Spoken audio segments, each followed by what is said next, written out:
Well, hello, creatives, community, and kind folks. Welcome to RPG with DBJ. I am your host, DBJ, sitting here in the dark just a little bit. Um, Today, we're going to start, do this about every other day, maybe every 3 days. We're going to talk about the Fermi Paradox as relates to science fiction and especially using it for our tabletop role playing experiences. And strangely enough, the Fermi Paradox is a method by which we explain to ourselves, despite a overwhelming propensity in numbers for the universe to be filled with life and aliens, why we don't see any. Now, as a thought process, of course, this is excellent fodder.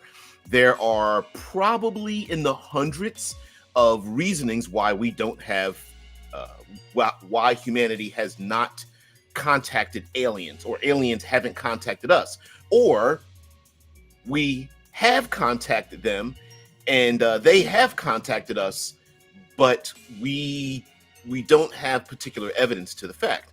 And I feel like while this thought process is awesome, it also always boils down to a zero because, well, we don't have evidence of aliens. And I think there's space for us to tell some really great stories, use them for plot hooks, to world build, because using all of the reasons, or many of the reasons why there aren't aliens in our life here on Earth, I think is a good reason to create people like based around those reasonings, and then of course having contact with those aliens. And then because we tend to fall more hard sci-fi here on the channel, when it comes to the eldritch horrors and the mysteries of the universe, when we talk about wormholes and Dyson spheres and all that kind of stuff way out in the distance. Well, what about hard sci-fi? Can hard sci-fi tabletop games benefit from the Fermi Paradox? And of course I say yes, because I love being impressed with anything that is mind fuel, even something that is like counterintuitive to what we want to talk about. And today we're going to talk about Titans. Technically, the term became known as the Chronos problem or Chronos situation, the Greek gods, and we're going to take that apart as one of the reasons for why we don't see aliens. But let's get into our co-hosts here. Our co-hosts have a lot to say about this, about Fermi Paradox and all of the various iterations, and I will explain more in a little bit more detail the mathematics behind the Fermi Paradox and the propensity for human beings to go to zero when it comes to mathematically figuring out something that they don't see, and trying to figure out the knowns. What is it? The knowns unknown, the known unknowns, and the unknown unknowns, and then we try to push one into the other category. Yeah, Deadman says, Fermi Paradox explained, humanity has only been able to reliably receive radio signals, for about 60 years, and radio signals travel at the speed of light. Yep. And it goes on to say, meaning we have only heard from the surrounding 50 light years in this galaxy that's only 200,000 light years across. Yeah, there are signals that, even if they have been sent by alien species, we haven't yet received them yet. That means we have only heard from less than point, and I can't count the zeros, of this galaxy, and there are trillions of galaxies in the universe. That's 45 trillionths of a percent. Yeah, that's true. Now, well, and there's also the idea that we may not be able to hear external signals. Maybe we're only using one form of communication, like radio signals and things like that. Whereas some could make the argument that, well, shouldn't there be other aliens that have other means of traveling and sending signals that we should be able to receive if they're using such broad wavelengths as like neutrinos and gravity lensing and, I don't know, dark energy and stuff like that. Trey says, yay, does this not overlap with all the things we have routinely been discussing about how interstellar travel is probably impossible, or at least horrifically impractical. Yeah, yeah. Because I mean, heck, we were having a discussion. Seed ships, generation ships, colony ships, where there will be people who are going to travel and leave one place and knowing that they'll never reach the end point. So, yeah. This shit looks as Titans. Is this the tie-in with Prometheus, the real one, not not the movie? Boom, boom, ow, burn. Yeah. The real Prometheus, not that damn fictional movie that came. Yes, a little bit. Yeah, we will be talking about that. Yeah, Kronos, the one who got his never mind. Yeah, ate his kids and stuff. So more specifically, let's see. Well, not specifically. I don't know how true this is. Wikipedia explains the following are some of the facts and hypotheses that together serve to highlight the apparent contradiction of the Fermi Paradox. So here we go. There are billions of stars in Milky Way, similar to the Sun. With high probability, some of these stars have Earth-like planets in a circumstellar habitable zone. And many of these stars, and hence their planets, are much older than the Sun. If Earth-like planets are typical, some may have developed intelligent life long ago. I think the idea of that Earth being typical is probably the problem. Some of these civilizations may have developed interstellar travel, a step humans are investigating now. And then even at the slow pace of currently envisioning interstellar travel, the Milky Way galaxy could be completely transversed in a few million years. Since many of the sun-like stars are billions of years older than the Sun, the Earth should have already been visited by extraterrestrial civilizations, or at least their probes. And then, however, there is no convincing evidence that this has happened. Well, of course, we understand there's a lot of assumptions in that, which we love, right? Because we are very humanocentric. So we are presuming that other species will want to leave where they're at. We are presuming that, well, it only takes a couple million years, as if a whole civilization would want to travel that far. I take the point that it would probably take stepping stones to do such a thing. And for example, like Dead Man's specific, let me go back to Dead Man's comment here. Yeah, we've been only sending out radio signals for 60 years and being able to receive them. And that's only one wavelength of energy that we're aware of that even exists. Right now, we're talking about dark matter, dark energy. There are things that we barely perceive that we think theoretically is out there that we're not able to receive. And then we're also thinking about biological life, that there might be other life out there that we don't recognize it and it doesn't recognize us. Yeah, truly. Yeah. He said, Chai says, are we not talking about obsidian today? Yo, we're going to get to that too, really. We are. He says, I really think the limitation to our own solar system, no aliens, teleportation, interdimensional mumbo jumbo is going to be the attraction to Obsidian Star. Yes. We're going to relate the Fermi Paradox to a much harder science fiction, because I feel like, it's easy to be reductive and destructive in our creativity, to say a thing shouldn't exist or wouldn't exist or doesn't exist or hasn't existed, things like that. But yeah, we're going to get into it. Drew says, no evidence.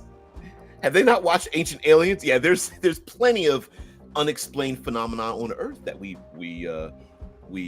attribute to alien visitation. Caveman writings and paintings and things, hieroglyphics and other such things, carved and painted on walls. The math that we perceive ancient peoples not to be able to do, that even today is more difficult than ancient things, such as like Stonehenge and the accuracy of the bricks that were stone work that was used for ancient pyramids and things of that nature. Yeah, there's a whole television series about ancient aliens. But for us, we're going to talk about specifically Titans, Olympus, the Kronos effect. So, this is super, super reductive, but I apologize for this. That the Titans of the ancient Greek and Roman mythology supplanted the ancient primordial gods, and they in turn were predicted. Kronos, the leader of all the Titans, was predicted to spawn children, and those children would depose the leader of the Titans. So Kronos, the leader of the Titans, decides to eat his offspring or its offspring, and thereby ensuring the continuation of leadership and the Titans' immortality and dominance over interdimensionality and Olympus, and or maybe not Olympus. I don't know if the Titans lived in Olympus or Zeus founded Olympus. But anyway, through a course of events, Kronos vomits up with mustard seed, vomits up his children. Children destroy Titan, the Kronos and the rest of the Titans, supplanting them, creating Olympus and Zeus and the Greek gods. And yay! We're so happy to have Zeus go around shape changing and essaying and graping mortals from then on, right?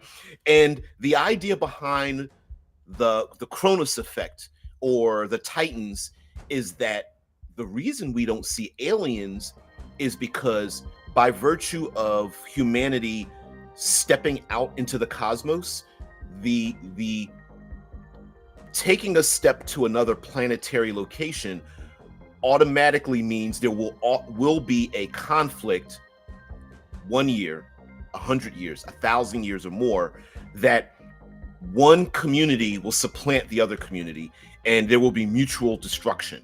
And that cycle will continue. So the idea is that if humanity reaches out, and aliens, because we're talking about the Fermi Paradox, if aliens reach out from their home planet to their moon, and then another planet, and then a space hab, and then a third planet, that all of these communities themselves will feel threatened by the independence of the other ones, and then it will be mutual destruction as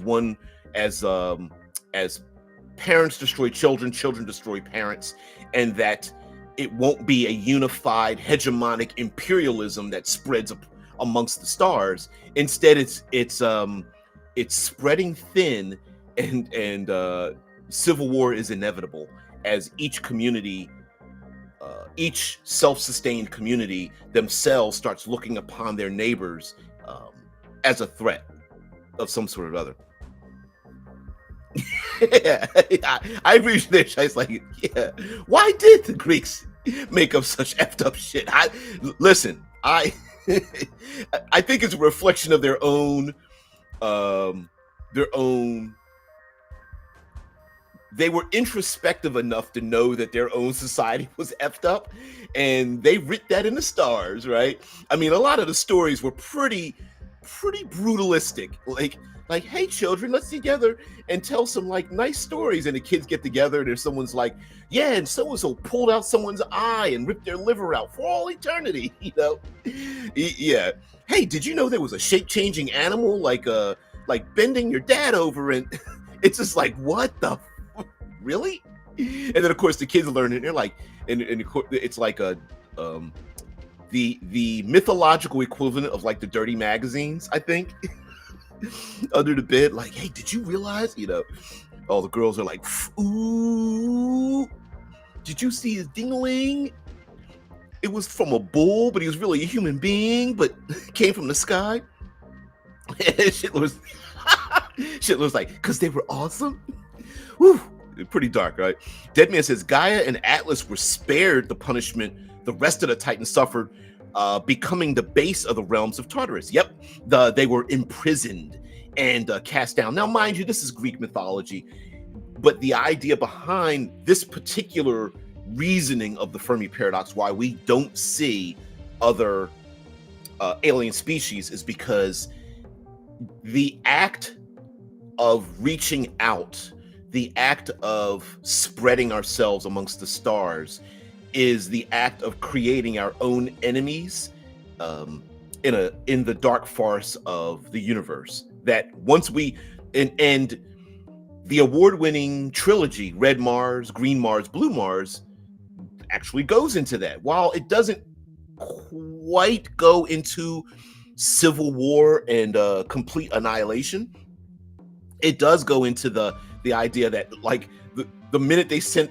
the chosen 100 colonists towards Mars, damn near on, before they even get halfway there, they're already talking about the fact of, like, hey, should we come up with a new government, and why do we need Earth and all? And I was like, damn, they woke up the minute Earth was out of sight, they were like, hey, listen, let's get together and it's like, this cut this bullshit and let's like do our own thing. Which I kind of agree that's probably what's going to happen. The minute people become, the more self-sustaining humanity and cultures become in spreading across our solar system, and distance becomes more difficult to rein in divergent thought, the more they'll be their own people. But some people get scared about that, which reminds me, I was this close because I saw the movie Civil War last night afternoon, sorry, and brilliant movie. And I think some people are missing the point, but it's a brilliant movie. I want to do a review of it so badly, but without giving spoilers away to it. And because the Titan effect, the Civil War effect, both align greatly with this idea. And we're going to talk about some hard sci-fi in this in just a minute. Shai says, I always thought their religion was intended as entertainment, but then I started reading Plato, and it looks like they really truly believed in all that hilariously effed up shit. Yeah. And honestly, let's talk about fantasy tabletop gaming. Let's talk about some rolling some D20s, right? Lots of Greek stories talked about mortals throwing their middle fingers. They're like doing F you, to the gods, which I think is far more appropriate to how gods and deities and pantheons work in fantasy gaming. That some people are like, well, there would be no one agnostic. And I'm thinking, no, they wouldn't be agnostic, but that doesn't mean there's true worship. More so, a lot of times in the Greek and Roman mythological stories, they are the gods, the demigods, the mortals are at odds with them, right? Like, it's not about even honoring them. A lot of them is like, F you, Neptune, I'm not listening to you. There's a lot of like being manipulated by them and hating them and like being jealous of each other and trying to gain their favor for just a little, it's like, I don't really worship you, but I'll kiss some ass. I'll put on the knee pads just for a minute, just to get what I want. There's a lot of that stuff in those mythological stories, and I feel like that's kind of missing in fantasy tabletop gaming, right? Thinking that they're like absolutes. I'm like, no, there's like sailors are like, yeah, I'll throw a couple of coins in the ocean, Neptune, but when I'm back on land, F you. Shai says, I mean, they would have killed Socrates if they didn't think he was a terrible blasphemer who called their faith into question. That's true too. Even today in the movie Civil War, you start talking. That's my whole reasoning about don't measure your loves by your hates. We tend to do that. It's even in our own little small community that we like to measure our loves by our hates. That you're only accepted into the fold because of how much you hate something else rather than your love for a thing. Drew says, of course, one could look at it that the Greeks simply were not the prudes people are today and could appreciate more aspects of the human condition. Yeah, exactly. Especially when it came to the idea of literally embracing the idea of having debates in the first place. I think is pretty unique for its time because most of humanity didn't have the ability to even question. Like, you didn't even have the ability to step up and say, hey, listen, could we question this thing? And then have an open forum to talk about such a thing, even though Socrates was killed. But, it's like, yeah, you can question things so far. So in hard science fiction, how does the Fermi Paradox fit in? Yeah, Shai says, I think the being prudes part of religion is really new. I'm looking at you. What is it? what's the sexual position? Yeah. So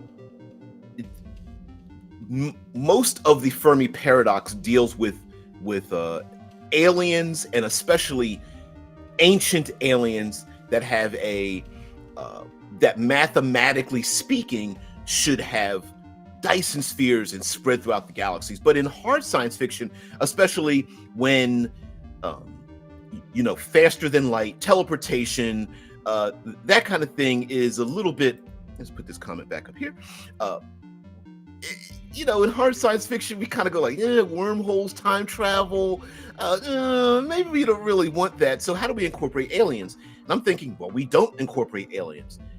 What if we just talk about humanity ourselves? And what would we be like to ourselves according to the Fermi paradox? And I think missionary. I think that predates Christianity. It's from the Talmud. The act of being a missionary, and relating that to not being a prude is what I mean by that. Not that that's the origins, but sure. Yep. I cannot and will not on YouTube put up a visual. So the Titan effect, the Titans being cast down into Tartarus, the ones that survived, and building Olympus on the backs of Titans and things of that nature, could be us. And I think in hard science fiction, it easily relates to us as humanity. Very easily slips in. yeah, shit lords. Yeah, you always come real close. You're real close. Yeah, I don't think there's an emoji for that, but I'm sure if there is one, you'll find it. Maybe Discord probably has one like that, or the darker sides of Discord. So the idea that humanity spreads amongst our own solar system, space habitats. I think we creating artificial habitats and spreading in our own solar system is not embraced as much in science fiction as I believe it really should have. The Expanse is probably the closest brilliance we've ever gotten to hard science fiction and what our solar system would be like, with the Belters and the Martians and the Earthlings. And I love that triangle of conflict, because a triangle is both stable, yet you never have a quorum of equilibrium amongst them. And I really like that idea. And the idea that we send out humanity to other places, the moon, Mars, asteroid belt, Venus, Mercury, maybe we create 5-10 times as many space habs, and that on those locations, people separated by time, by distance, separated by resources, or the difficulty of reining in those who have divergent ideologies, and that we begin eating each other. The tail start wagging the tail starts wagging ourselves, and that the Mars colony that we set up, that begins with 100 and 1,000 and 10,000 and 100,000 and more, starts saying to themselves, we don't need you any longer, and we're not listening to you, and if you come here, you're gonna have to live by our rules, not your rules. And how upset in Obsidian Star, the paper nations would get in terms of reining in, using all the resources and the brain drain and everything that gets sent off into space, and then realizing, like, wait a minute, we helped you get there. You don't tell us what to do. Yes, Obsidian Star, the 2D12's art and science tabletop role-playing game we're developing here. Okay, plug. Has something known as paper nations, both literally and figuratively in the future, where writing things down on paper really doesn't exist any longer, that these nations, the nation states that we think of on Earth, are only in existence on paper. Something fragile, something limited, something fading away and aging and yellowing as we speak, and that those that hold to old regimes and old thoughts are fading away, easily destroyed and burned, shredded to a new age. And yeah, there you go, Drew.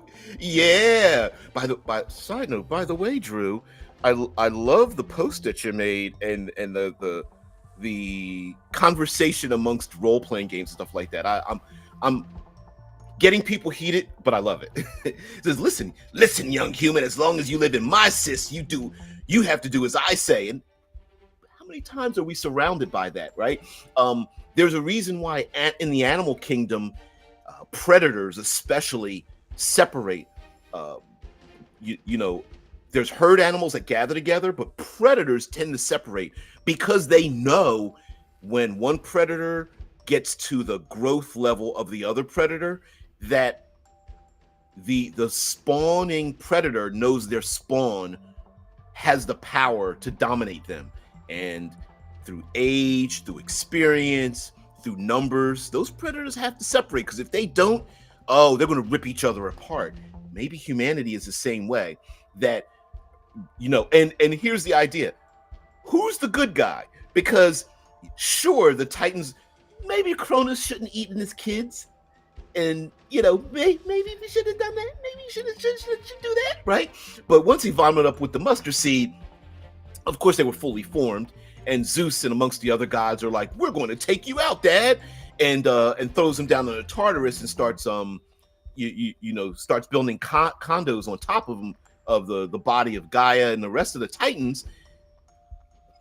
Was Zeus and the Olympus gods any better? And it does bring up the idea of very closely related to, say, Norse mythology of the cycle, right? Like, were the Greeks living through the cycle of Zeus for Zeus only to be supplanted? Because listen, Zeus as a decadent sexy monger, a sexy time monger. I always heard that it was a mustard seed. Let's see, how did Kronos vomit up Zeus? Rhea hated this and tricked him by hiding one child, Zeus, and wrapping a stone in a baby's blanket so that Kronos ate the stone instead of the baby. When Zeus was grown, he fed his father a drugged drink, which caused Kronos to vomit, throwing up Rhea's other children in the stone. Why did I think of the mustard seed? Maybe I'm thinking of somebody else.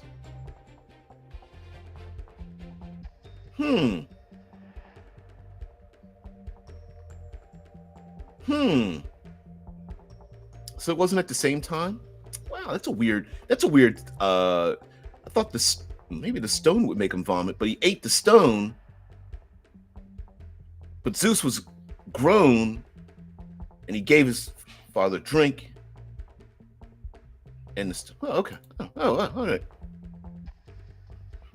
Yeah, it wouldn't. Well, mustard seed wouldn't make us vomit. I thought it was something. I don't.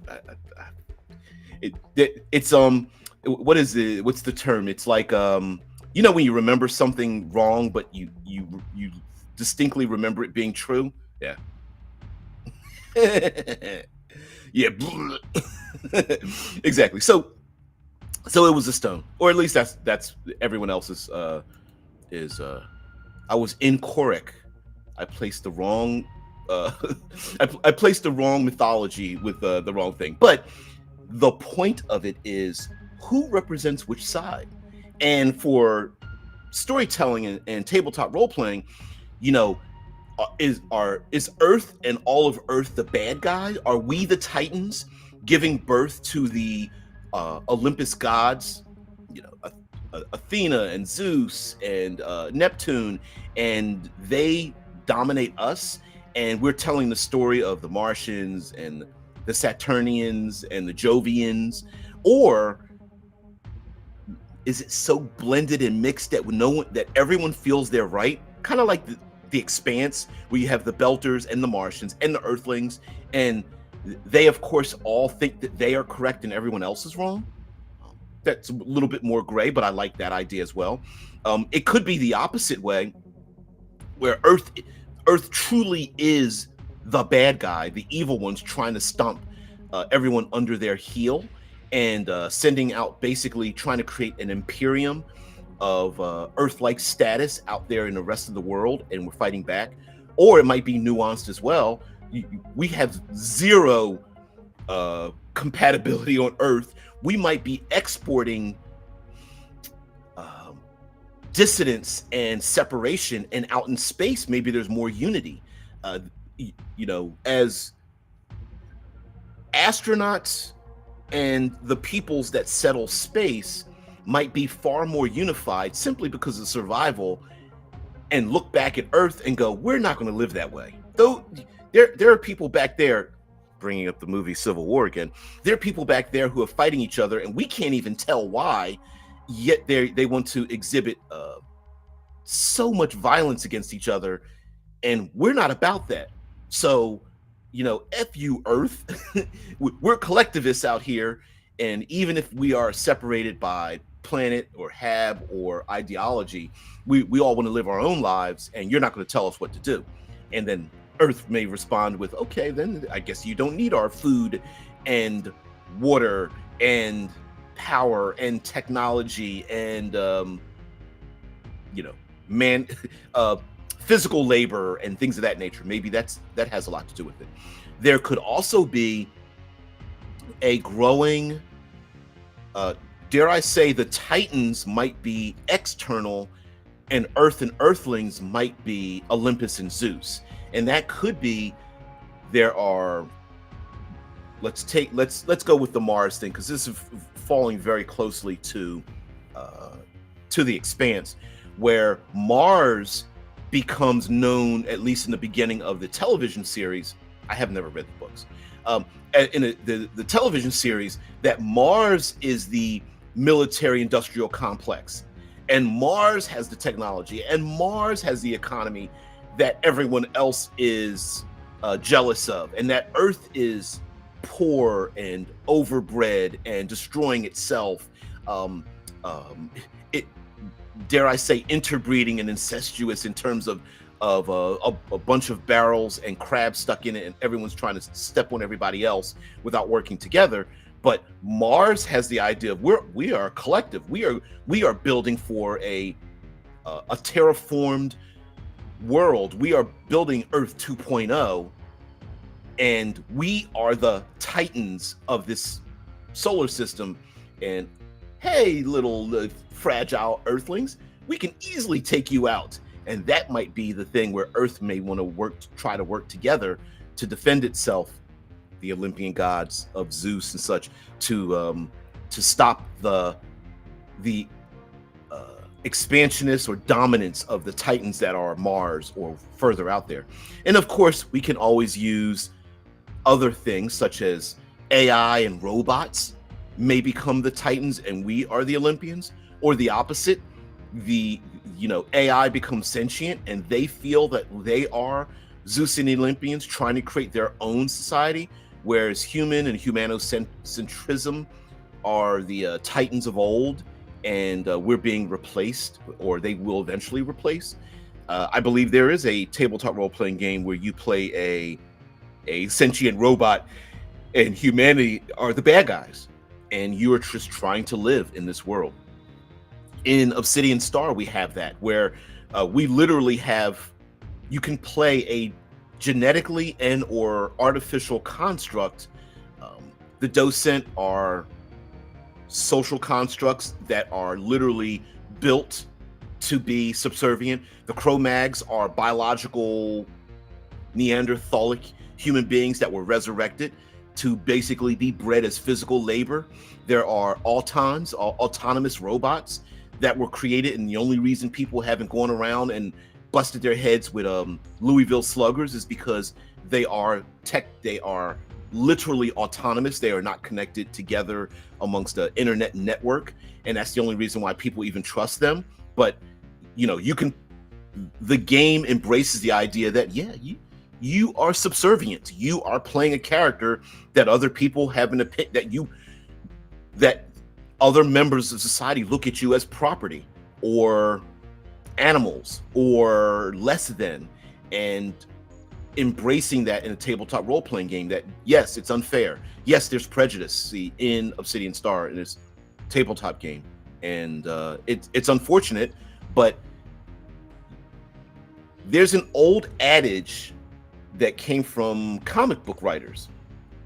I believe it was Todd McFarlane that physically said it. I mean, actually said it in a documentary, but it's been said many times that your heroes are only as good as your villains. Meaning, like, the challenges your heroes go up against are the crucible your heroes move through. And in tabletop role playing, while I do understand for sales purposes that you do want to smooth out, you want to make the landing very soft to incorporate and spread role-playing games to the largest amount of population as far as marketing goes.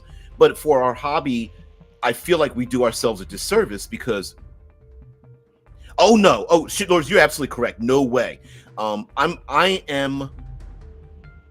I want to embrace the idea that yes, you are playing a game where there is overt violence. There is, dare I say, violations as bad as and worse than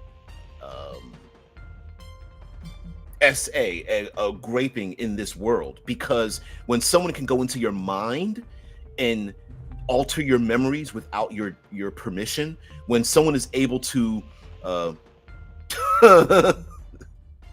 that was supposed to be funny, it isn't.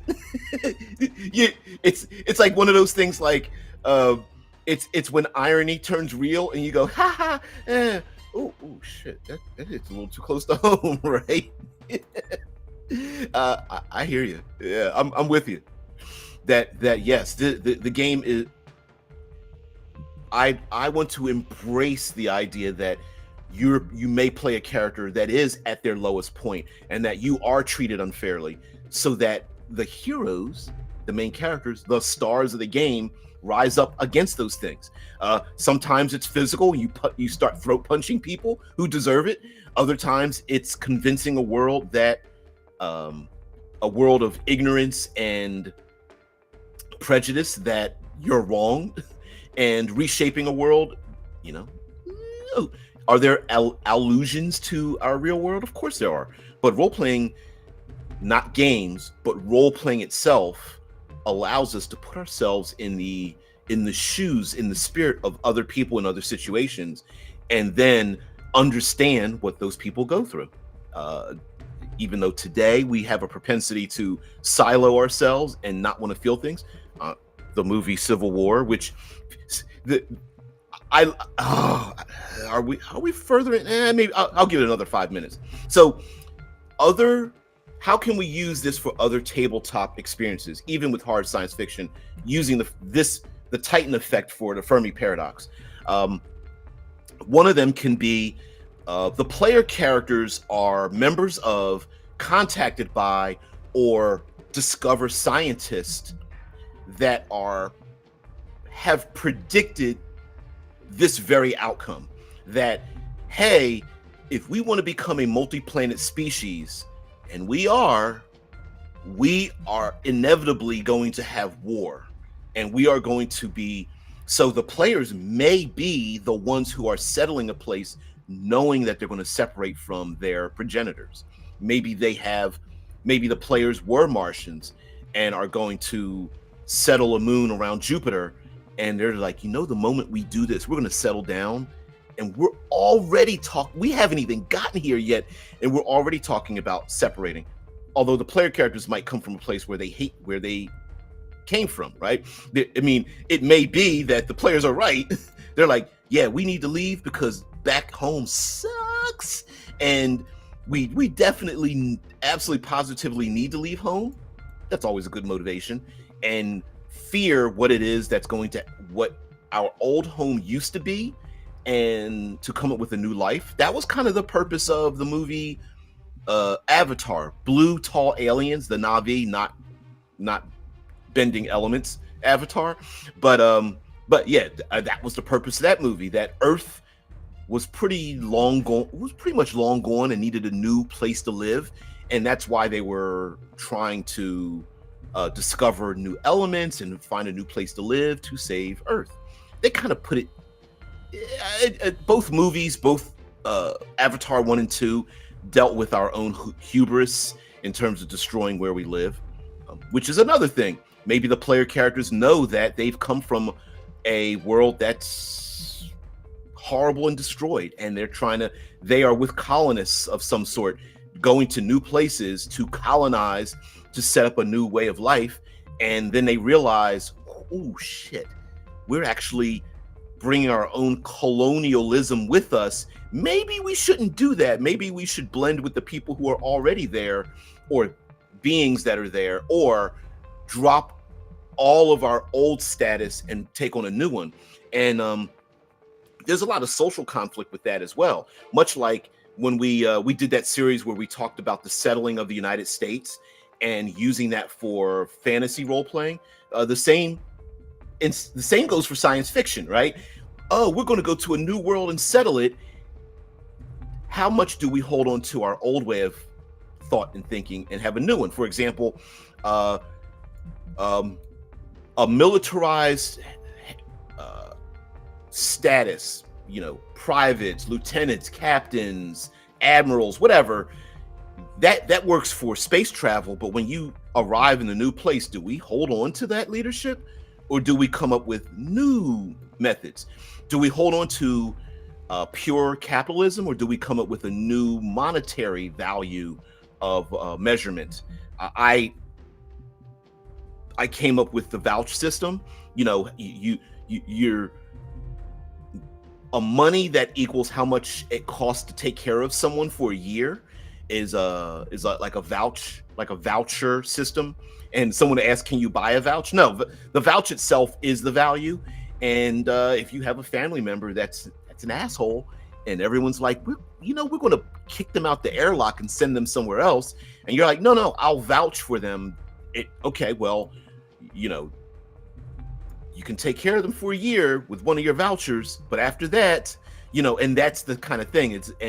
It's vouching for someone's existence, or inviting someone new into a space habitat where there might be strict limits on the population and how much oxygen they use and how much heat they generate and how much waste they produce, stuff like toss a vouch to DPJ.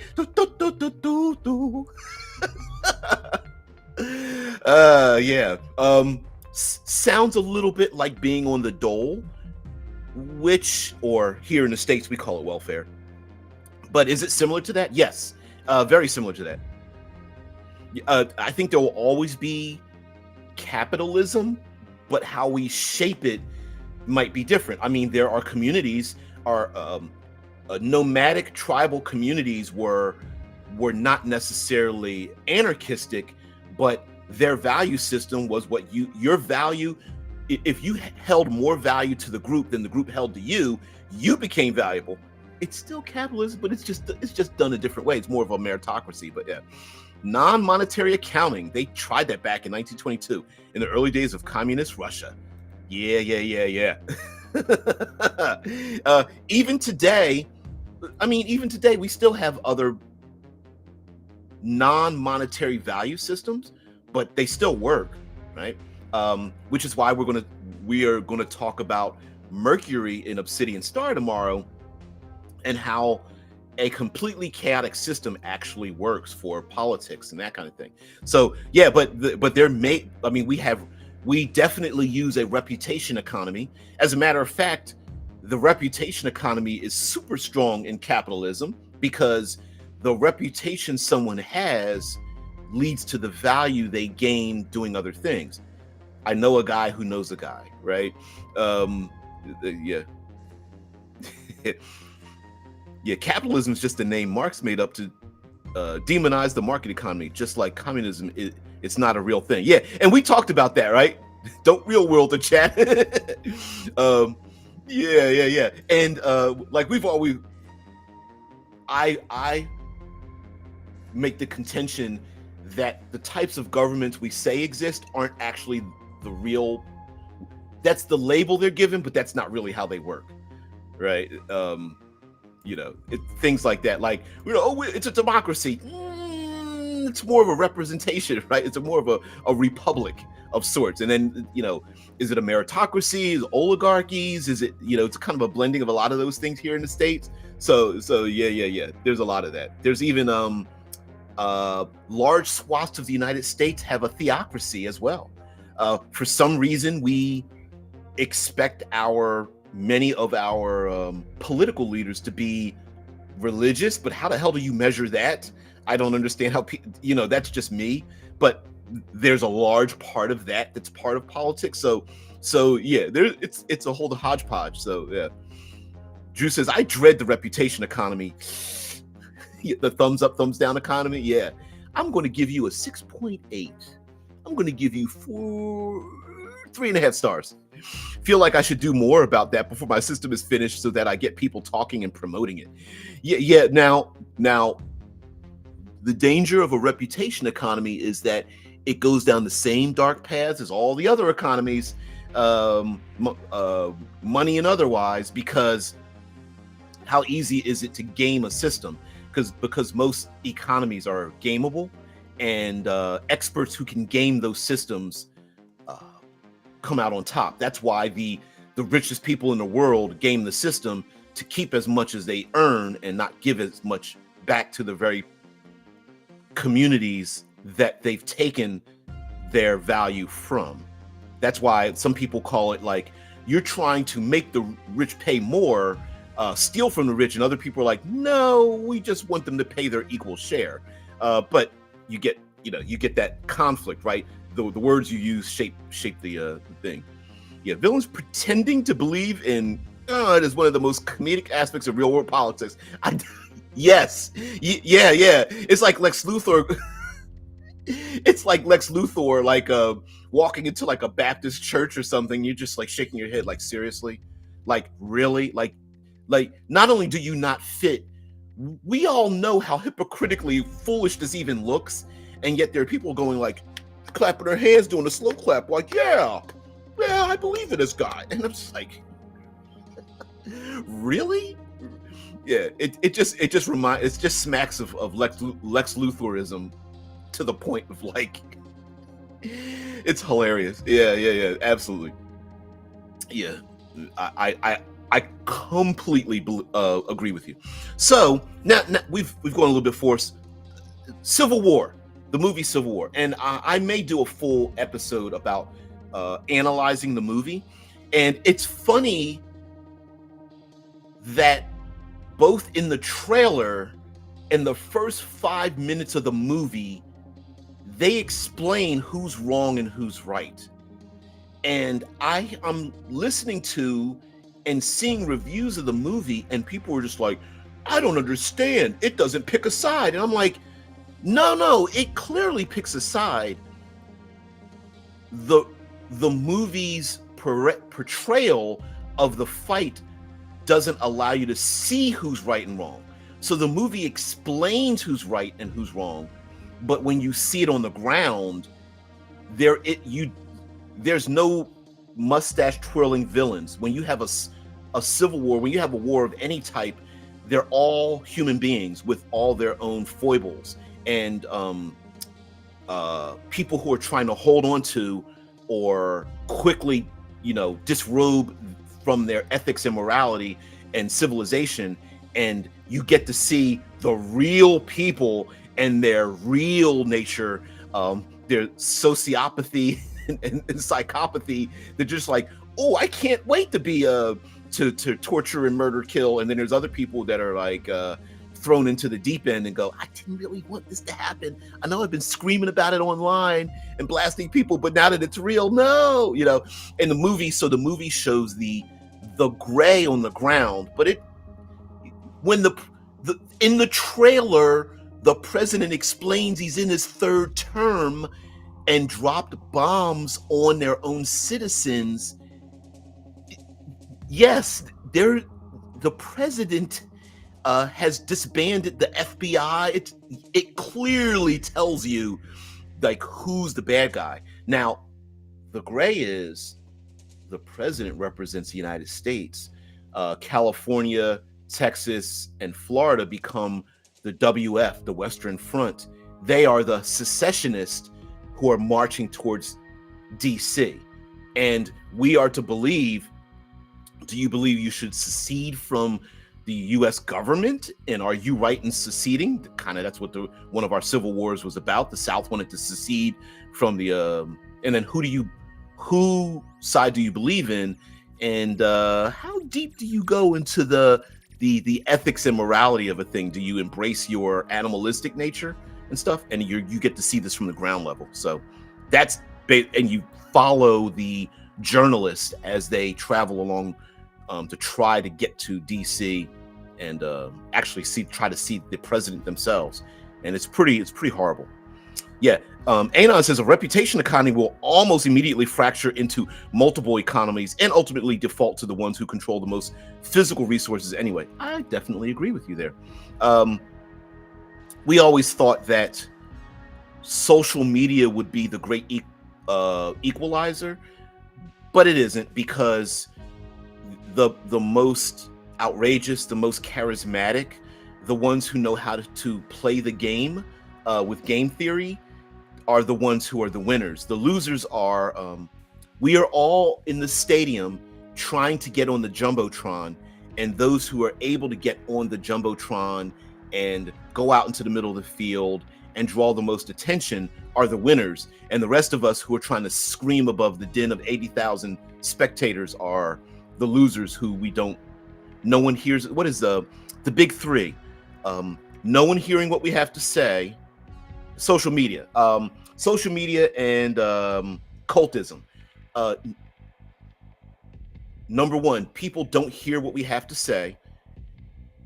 We are not accepted into groups where we want to belong for safety, and hopelessness in the fact that we feel like things won't change for especially the most negative things in our life. And listen, when you're eating vanilla ice cream, we always see the fly that lands on it, and it feels like it spoils everything. So we look at the fly, not the actual bowl of ice cream. So it's the hopelessness. So the not hearing, not belonging, nothing changing is where that hopeless spiral goes down. And social media gives us a larger platform to feel those things in a greater propensity, faster, quicker, stronger, with more intensity. And so, yeah, reputation economies are kind of like that. Like it's not even the reputation of your neighbors and friends back in the day, and all you had to do is go over the next hill, and you kind of left that whole reputation and got a new one. Now it's like it follows you around, and you can't get rid of it, and that kind of thing. And it's weird because there was the horror. This is very old horror story of the young teacher that wanted to get a job, and the school searched their internet history and found them like upside down, keg partying and stuff like that. And the school was like, "We can't hire you." And the teacher was like, "That was 15 years ago." And the school says, "Yeah, but while we love your credentials, if we can find it, the students can find it. And if the students can find it, the parents will find it. And we can't have you representing our school because of that in your background. So you now you can't. Now once it gets online, it's permanent." And yeah. Ow. Especially in the future, right? When we start eating insects. Yeah. Fly does not spoil ice cream. It's just a meat addition. Yeah. We'll be eating flies and maggots and grasshoppers. And yeah, we'll not hopefully, but I predict that we probably will try to breed them. Very nutritious. So yes, I feel that the Fermi Paradox, in summary, the Fermi Paradox, the Chronos situation, the Titan problem, the Olympian gods, is the idea that one group, the progeny of one group that expands out, will break itself off, separate like a predator, like sending their children away, knowing that the prophecy is your children will come and destroy you. And is that a good thing or a bad thing? Yeah, the internet is forever. So is that a good thing or a bad thing? I don't know, but I think it lends itself to not only, I think it's far more common in storytelling than a little bit. I'm looking at you, Warhammer 40K, where you know, one group separates and goes to another planet or hab or a moon or something, and they will definitely start living a new and different life and reject their origins. And how desperate should the originating culture be to get them back? Now, could humanity go to Mars and separate two different cultures and we go, great, you know, no big deal, we'll have trade sanctions and treaties and such like that? But you know, do we say congratulations there, children, go about your way and grow and live and prosper like the Federation? Or do we stamp them out? And this part of the Fermi Paradox says that, oh no, even if there is a Federation, at some point it is inevitable that the parents will eat the children and the children will dominate the parents. And so, yeah, can't transhumanism solve that teacher's predicament? Well, we hope so. And I hope in the Obsidian Star that is the case. It depends. Do the players, and here's the storyline, do the players want to be the rebels and encourage that cycle, right? They are the rebels. They are the ones who are going to destroy the parents. Do the players represent the parents, the ones who are the hegemony, the Imperium, that's going to stomp out all the rebels? Or is there a third way? Is there a, hey, since we both sides of us know this is going to be a thing, how about we move past it? And sometimes that makes strange bedfellows. So I would say transhumanism could do it. Now, will it happen? I'm a glass half full. I think it will, but there are growing pains. And yeah, no, everyone thinks of themselves as being like the beneficiary of great things in the future. No one thinks of themselves as being cannon fodder and being stomped underfoot. And back to the movie Civil War, it is completely unglamorous in every aspect. That people, there are no good outcomes to violence as portrayed in the movie. It is like life is just snuffed out in an instant, and there's no fanfare, there's no great music to your passing, there's no speeches given, there's no memoriams. It's just boom, you're gone. And when you're watching that movie, you're never sure which character is going to live. I mean, yeah, you can kind of guess because there are main characters, protagonists, of course, but there are hangers on that travel along, and you're just like, you're not gonna live, are you? Ooh. And the tension in that movie is strung very, very taut.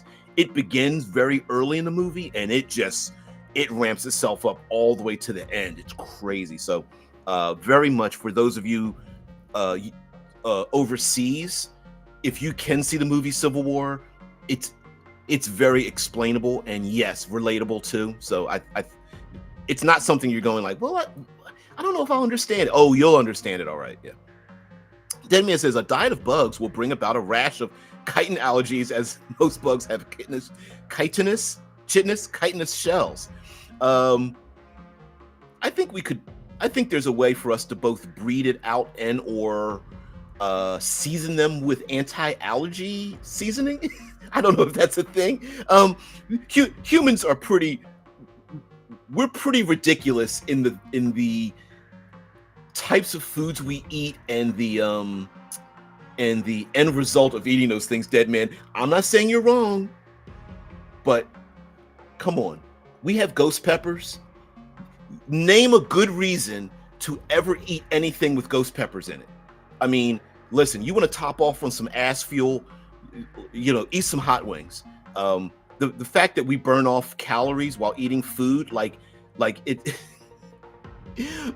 we make eating food an endurance sport. So So yes, having a food allergy and pushing through it. Hell, I don't even know what your rectal expansion would be after packing your stomach with a whole bunch of insects, but I imagine it would be pretty legendary. And the first person, you can forgive them. Second and on,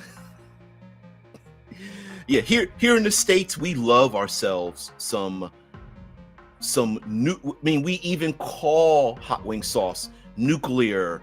Um, we call it like no supernova, donkey sauce because it'll give you a kick in the ass. Like we, it's crazy, and we are like that. So I don't think that would go away in space.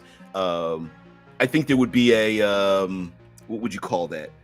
Uh, a fun industry built around it, much like creating toilet wine and toilet beer, right? It's the there are people who despite the fact you can buy it over the counter, there's still people out there distilling their own alcohols, despite the fact that it's pretty dangerous.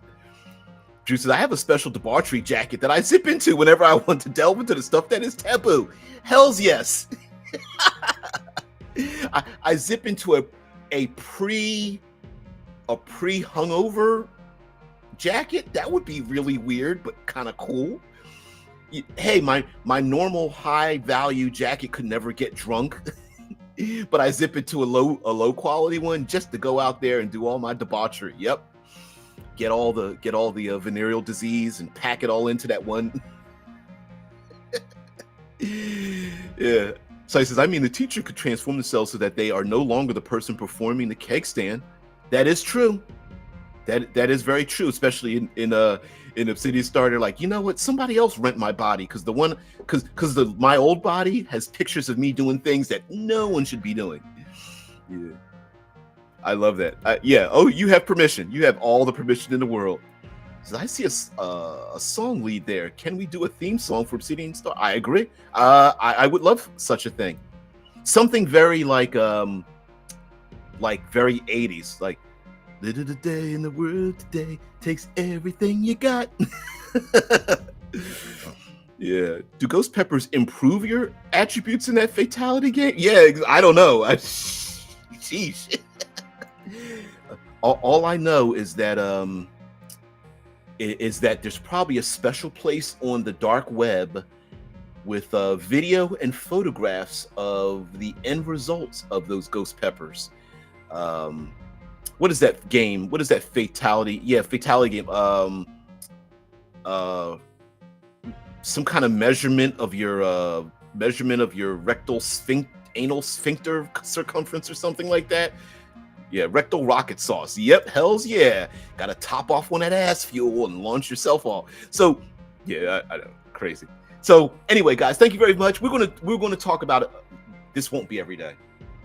I'm trying to go back to the Tuesdays and Thursdays about Obsidian Star, so I will be doing that. But we will be talking about the Fermi Paradox. Let's see if I can find a compendium of the Fermi Paradox. Isaac Arthur put out a three-hour Fermi Paradox compendium of solutions and terms, and I'm going to be using that as I'm not going to be, reviewing the entire 3-hour thing, but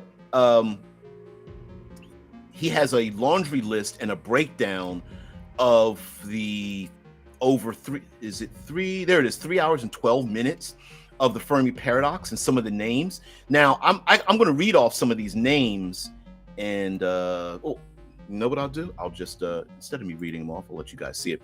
But some of those will not be familiar to many of you, including myself, and a lot of that involves time dilation and destruction.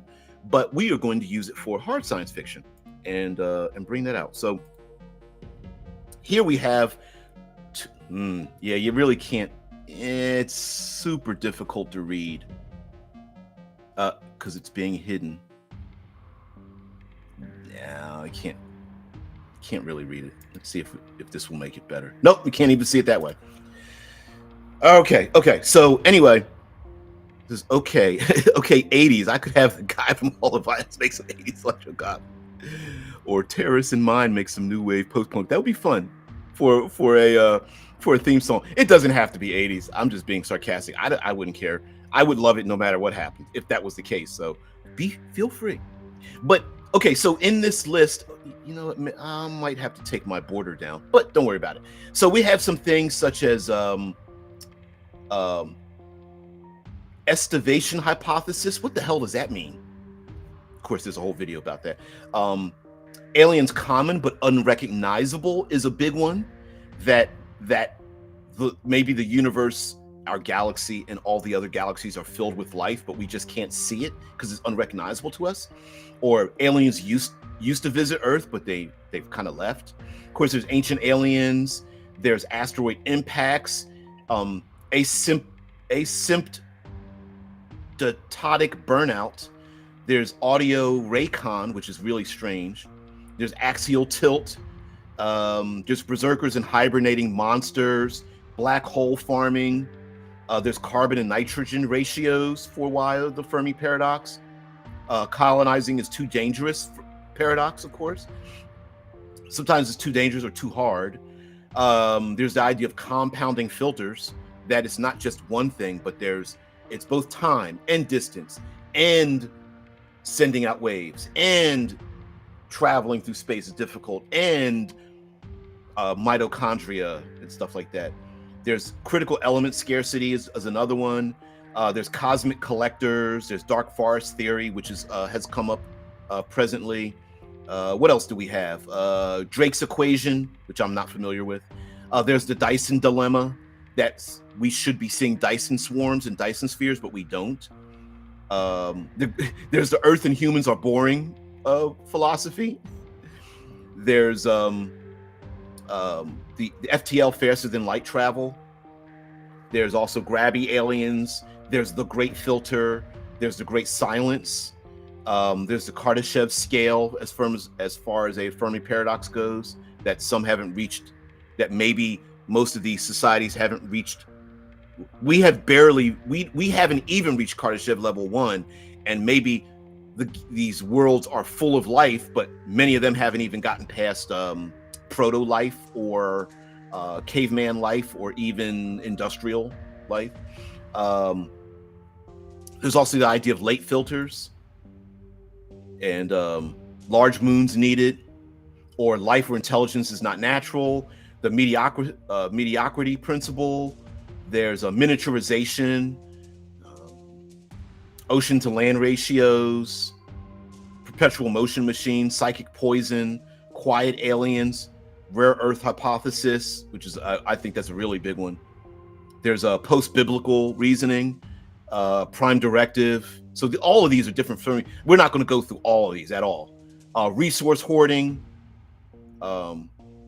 galactic catastrophe or war, rare technology, and a bunch of these, a bunch of theys. They are talking, but we can't hear them. They don't use light to communicate. They don't want to talk to us. They hide from everyone. They hide from us. They hide here on Earth. That kind of stuff. There's a time elapse argument. Maybe some aliens view time in a different length than we do. There's a virtual reality utopia, or the universe is too young. There's the we haven't logged into the network yet. There's the we are aliens hypothesis. There's the zoo hypothesis. There's also the vulnerable world hypothesis. So there's all these things. And mind you, all of these sound like, oh, well, I guess we're not going to see aliens.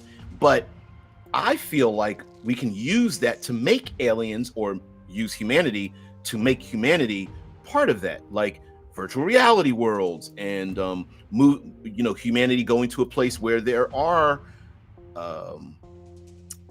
a lack of resources that might take out a colony, and that colony wouldn't survive if it wasn't for some kind of externalism, and humanity may need those external elements to survive that we didn't know about before. Even today, space is so difficult to live in. Radiation, nutrients, food and water, bacterium, uh, muscle atrophy, bone decalcification, and all those kind of things. And that may also prevent us from going out into space. And while it could be that we start having generations of people out from Earth, and we find out that, yeah, we made a mistake because our lifespans are really short out here. Speaking of sci-fi YouTube channels, I can recommend Science Fiction with Damian Walter. I'm going to look that up.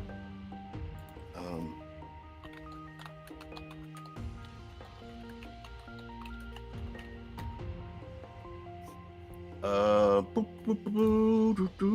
gonna put that on the list.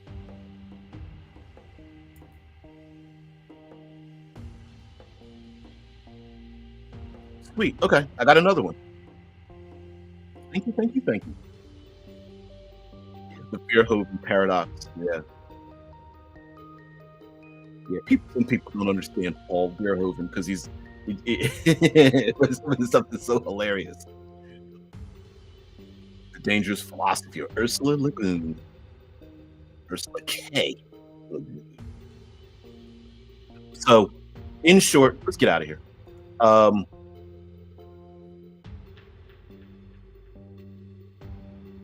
Yeah, sure. It says you just listed even more reasons why serious long-term humans in space stuff is completely impossible. Yes, but I also think we're hard-headed. So we there's lots of things here on Earth I feel like we shouldn't have done in the first place, and yet we did it. And then not only did we do it, we began living there and trying to thrive. And so I do feel like I said, I'm a glass half full. I think space colonization is possible. I feel like what it takes for us to do it, that more people are going to be put off by it. That there's going to be lots of death, lots of mistakes, lots of arrogance in thinking we can do a thing when we shouldn't do that thing. And but I think if we keep our heads open and understand that the mistakes teach us to move forward instead of stopping. Um, why we stopped going to the moon? Why, you know, when we're very narcissistic in our behaviors, we're very self-centered. So when economies are bad, nobody wants to put money into high in the sky endeavors, including space travel. So, so, so NASA here in the United States and all space programs live and fall on money and investment and that kind of thing.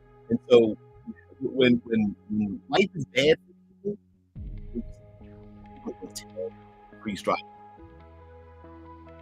No physical human body, a prerequisite of respect and character. I agree with you. Yeah, we'll talk about that. I'm those who don't know.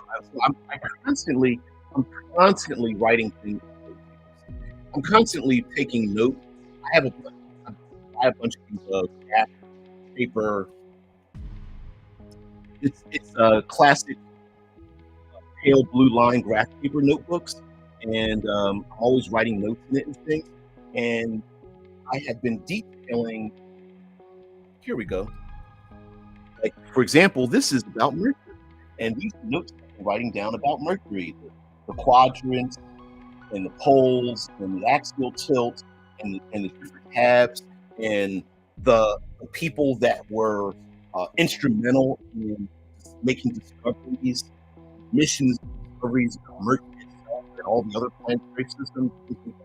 And so I'm I'm going to add this in, and it will be a database of not landing on the moon or not just going to Jupiter, exploring everything that it's about. And for example, Mercury is not just a planet that's close to the sun, but there are names of locations and are they important and making stories about them. And just like Fermi Paradox, I think we can make a lot of stories about that. So tomorrow we're going to talk about Mercury, and perfect chaos in terms of a government, and why the hell are there millions, maybe even tens of millions of people living on Mercury of all planets in Obsidian Star in a tabletop game in this world setting, and uh, why, if that's the case with trillion people or more living in our own solar system, how the hell is that happening? We're going to talk about that and the importance of weapons of mass destruction and why the sun is surrounded by solar panels and laser cannons. It's going to be hot. Yes, and we're going to talk about the slow walk, the long, slow walk. People, the irony of politicians walking slowly across the surface of Mercury, broadcasting their villainous political machinations to the rest of the solar system. And why the hell would anybody even want to walk on the surface of Mercury, both one of the hottest and coldest planets in our solar system? Guys, have a great one. Thank you very much for being here, and thank you very much for being bringing your brilliance. I want to do a tick check as it sounds like you're underwater. Really? Okay, I'll do that. Or I might have to even do a reboot or something because we did have a power outage yesterday when I was out running errands. So it could be maybe my audio. Um, let's go ahead and set my audio. Echo cancellation on, noise suppression on. My Rode Mini USB is active, and stereo audio. No, I don't have high resolution audio. Testing, testing. One, two, three. I hope, I do hope this is better. And it could be also, it could be that maybe I might have to. Oh, it could be issues. Yeah, I'm not. I don't have the headphones on.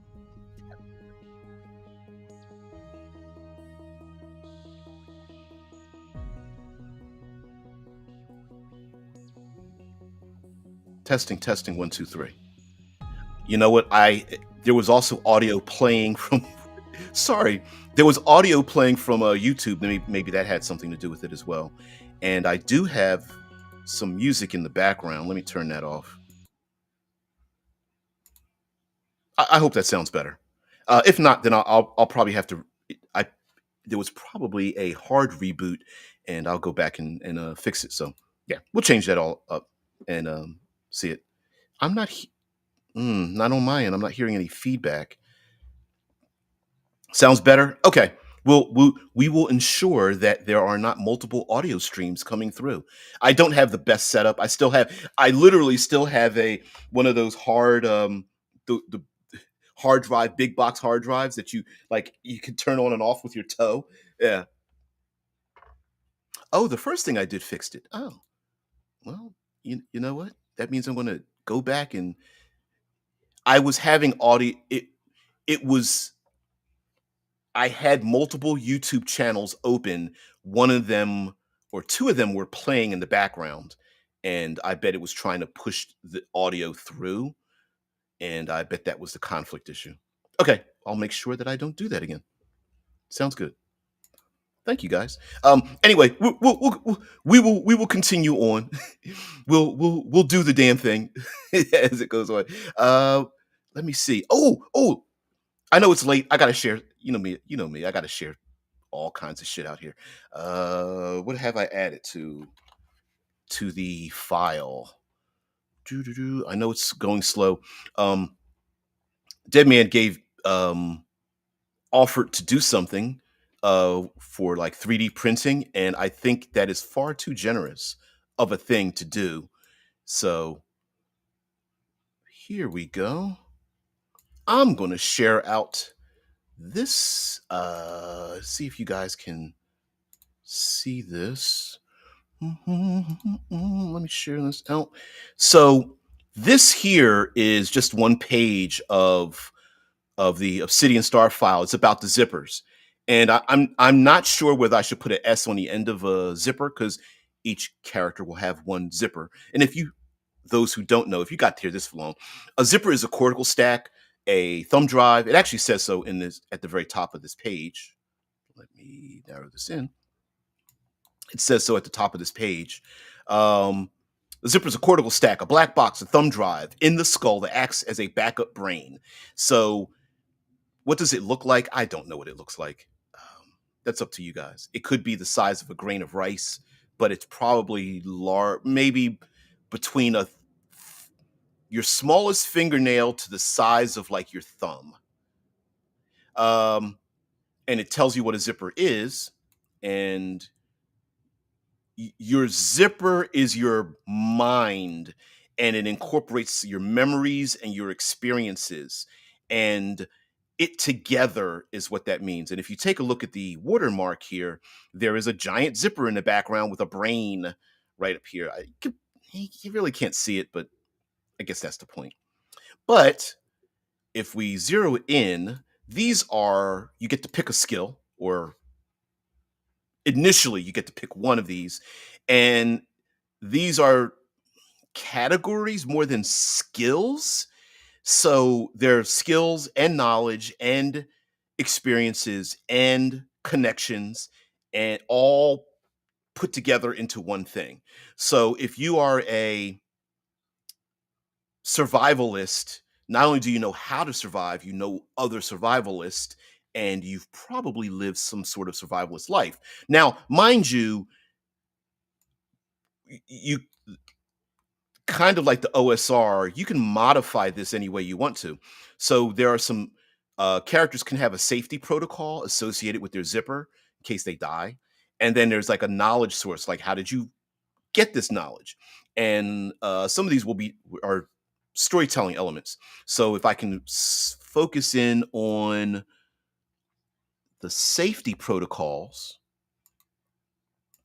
when if and or when your character gets blasted away and your cortical stack, your zipper still exists, before a split second before that happens, there are ways that you could save yourself, and that becomes its own story. So like you might have a pocket satellite or a neutrinos broadcast for your brain, or a zip escape spider, basically a folded spider-like robot in the back of your head that extracts out of your now pulped brain and skull and escapes. You might be in our sarcophagus, like a sarcophagus, like your real body's actually somewhere else, and you're remotely controlling your body. You might send out a rescue beacon. Maybe your brain is just a copy and paste from a backup somewhere else. You might have a backup account, a backup insurance account, basically, or maybe there's a salvage contract that comes and gets you. You could be on VR, prison release, maybe, or there's a debt collection. So it's a little story thing. And then there's your knowledge source, right? Like, are you self-taught? Did you have a traditional education? Maybe you were taught what you had through a mentorship, which means if there's a mentorship, who taught you? Maybe you learned everything through sleep teachings, or even maybe you have chip slots and downloads. Like you never learned this on your own. You actually just bought a chip or stole it or had it recorded or downloaded it from somebody else and stuck it in the back of your head. And so now you're a brain surgeon or a master assassin or something. Maybe you went to military school or went to a corporate trade, like a corporate trade compound or something, or you can't remember why you know all these things. Maybe um, you could have a ghost rider in the back of your brain telling you what to do. Like, I don't know brain surgery, but the person in my head knows. There could be remote overwatch telling you, giving you instructions, or maybe you have stolen fragments of other people's personalities and memories. So that's just a little bit of the storytelling thing. So something else I added to the file, deleted some files and pages and things like that. But just wanted to show that to you. So thank you very much, guys. Thank you very much for allowing me to do this. And you guys have a great one. For those who are just listening and can't take part in making comments and things like that, thank you very much for being part of the show. And if you want to hear us talk about some other things and you're not able to participate, but you want to listen in, feel free to drop a one of your brilliant, intelligent discourse questions or comments or something like that at least once, um, to give us more to talk about. So basically, we're going to be doing the Fermi Paradox. I, I am a great old one, or we can talk about like eldritch horrors, because that's actually part of the Fermi paradox. Eldritch horrors and Lovecraftian horrors, like maybe there's things out in space we really shouldn't know.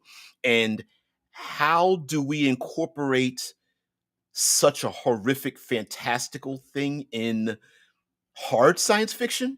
I think that'd be a good idea to talk about as well. Matter of fact, we're going to do that. We'll do that Friday. Yeah, we'll talk about Lovecraft, and eldritch horrors, especially in related to like hard science fiction, and how do you blend those two things together? Yeah, happy tax day. Yeah, here in the States, happy tax day. I don't know if the word happy belongs to it, unless of course you're getting money back. Uh, but yeah, like yay, they've taken my hard earned earnings. I love it. Yeah, hard sci-fi devolves into space Cthulhu. Love it. Y- Let's be honest. Uh, really, Drew? Really? Tentacles getting hard in the science fiction. Moist.